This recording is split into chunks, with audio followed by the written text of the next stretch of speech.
Ada anak yang kurang ajar kepada orang tuanya. Bagaimana caranya berbakti kepada orang tua yang telah wafat? Apakah anak ini masih dapat ampunan Allah Subhanahu wa taala? Datanglah seorang bapak mengadu kepada Umar bin Khattab. Assalamualaikum Khalifah Amirul Mukminin Umar bin Khattab. Waalaikumsalam. Ini anak saya kurang ajar, tolong dihajar dulu. Kata Umar bin Khattab orangnya bijaksana. Dia tidak mau main pukul, dia tanya dulu, kenapa kau kurang ajar pada bapakmu? Hai Umar bin Khattab, kata anaknya, ya. Apakah seorang anak itu punya hak terhadap bapaknya? Ya.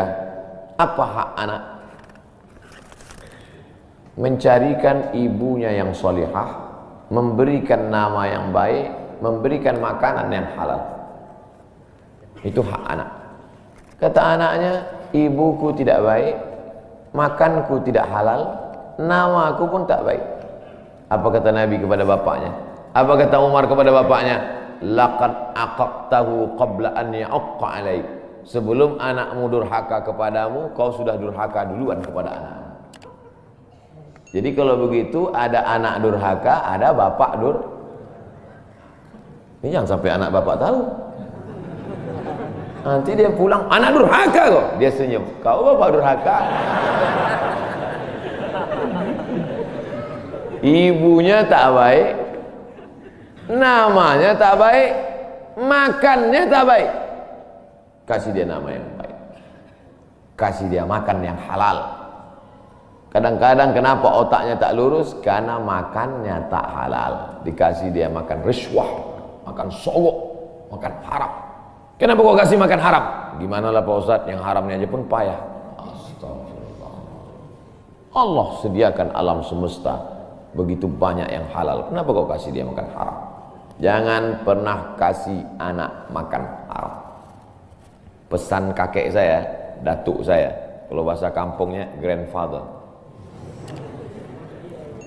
Cucuku 40 orang, yang satu ini jangan sekolah umum. Maksudnya saya tak dikasih sekolah umum, maka saya tak pernah sekolah umum. Sekolah ibtidaiyah, sanawiyah, aliyah, al-azhar, Maroko, Sudan. Tak pernah sekolah umum. Cucuku yang ini jangan sekolah umum, jangan kasih makan haram, nanti otaknya gelap.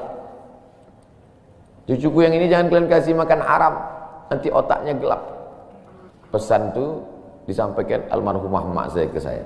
Kau pun nanti anak kau jangan kau kasih makan haram, nanti otaknya gelap. Kalau sudah otak gelap, tak bisa membedakan mana tiang, mana orang. Sifatnya kepala kita. Nah, jangan sampai anak kita durhaka gara-gara kita bapak yang durhaka. Kalau anak sudah durhaka, meninggal orang tuanya, setelah itu dia bertobat, bagaimana cara minta ampunnya? Maka dia bersedekah. Mana dalilnya? Seorang sahabat datang menjumpai Nabi. Ummi matat. Ibu saya sudah meninggal. Afa atasaddaqu anha? Kalau saya bersedekah, apakah pahalanya sampai kepada almarhumah ibu saya? Kata Nabi, tasaddaq, bersedekahlah. Sedekahmu sampai. Maka wahai anak-anak durhaka yang sudah mati ibu dan bapakmu, maka datang kau habis pengajian ini langsung ke tempat anak yatim, panti jompo, sekolah-sekolah, pondok pesantren. Tanya Pak Kiai, Pak Kiai, apa yang kurang di pesantren ini? WC. Karena pesantren santrinya 1000, WC-nya 2. Bayangkan panjang antriannya. Berapa yang keluar dalam celana? Saya bangunkan WC, pahalanya mengalir untuk almarhumah. Maka pagi, petang, siang, malam mengalir pahalanya. Sedekah. Ayu sedekatu afdal. Apa sedekah yang paling afdal? Sakyul ma, memberi air minum. Sedekah yang paling afdal, kasih air minum. Saya ceramah di Banjarmasin, di depan rumah seorang pejabat. Itu ada kulkas tapi nggak sampai beku, freezer. Setiap dipencet keluar air dingin. Gelasnya dikasih pakai rantai besi, takut dilarikan tukang ambil aluminium. Buat wakaf untuk almarhumah. Nah, itu bagus kan. Saya ceramah di Malaysia, di pintu masjid itu ada kotak box. Kalau kita ambil satu botol, keluar botol baru. ambil 1 botol, keluar botol baru. Wakaf untuk itu bagus, sedekah. Jangan sedekah teh botol, nanti dia kena diabetes. Air putih, ini bagus, mengalir. Sedekah sumur bor, pergi ke masjid, putar keran nggak ada air, tanya pengurus masjid, Pak pengurus, ya mana sumur bor? Nggak ada, saya buatkan. Langsung bunyi. Itu berarti cash itu. Begitu cara berbakti pada orang tua dengan sodakoh.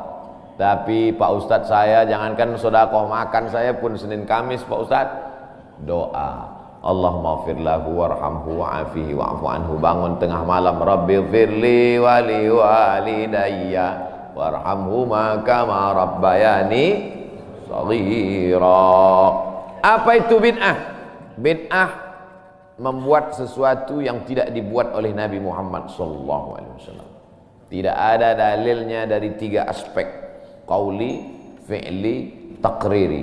Perbuatan yang tidak ada dalilnya bid'ah.